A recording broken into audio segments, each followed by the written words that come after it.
Ben Shapiro recently took to social media to do two things I find at least semi-fascinating. The first is to throw Trump under the bus. That's fun, I'll take that.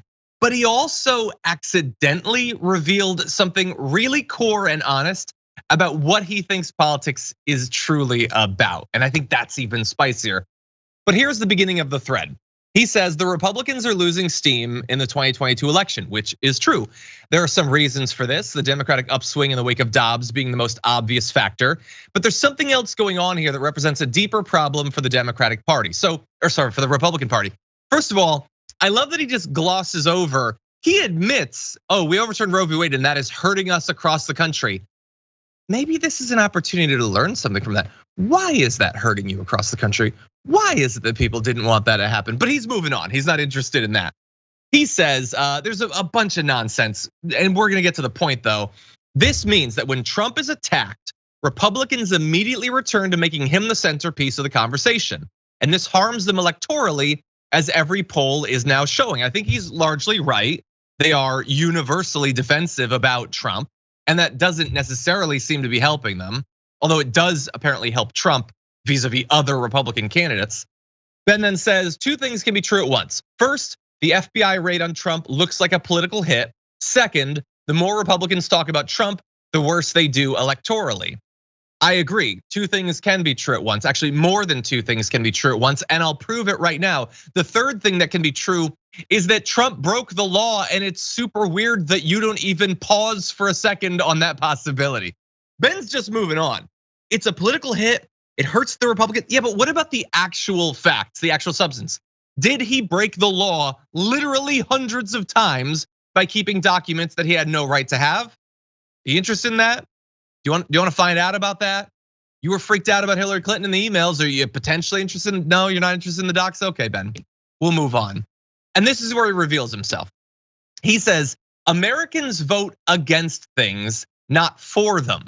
If Republicans want Americans to vote against Biden, they have to campaign against him, not against the FBI or the deep state or on whether Trump had the right to have boxes of classified documents in his closet, which again, I really wish you would focus on. And look, I think maybe focusing more on Biden would be good for the Republicans, but that point there that I find fascinating, Sabrina, is he says Americans vote against things, not for them, which I think historically is pretty accurate. But is that what it should be? That is such a different question. And he's not questioning whether this is what the way things should be. He's just saying that's what it is. You vote against things, not for things. Why would you vote for things? Why would something be offered to you? I find that so interesting. And that's why every election, everybody is so pessimistic. Everybody feels like they're forced between a rock and a hard place, as if it's almost, not designed that way, like people do end up voting against things. They do end up picking the lesser of two evils, and people don't want to vote like that anymore. And so they just won't. That's why voter turnout is always abysmal. So he's, man, I don't want to give him a W, but he's got something right. Yeah, so I agree that he is identifying what's happening, but he's also identifying that he is fine with this. And of course he's fine with this. He doesn't want people to have the prospect of voting for something because he doesn't want there to be something for them to vote for. For implies that the government is doing something, offering something. The government, from the point of view of Ben Shapiro, is never supposed to do that. Certainly not for regular people. Every 8 years or so when a Republican becomes president, despite never winning the majority of the vote, there are tax cuts for the rich. That's a thing that the government can offer, but not for regular people.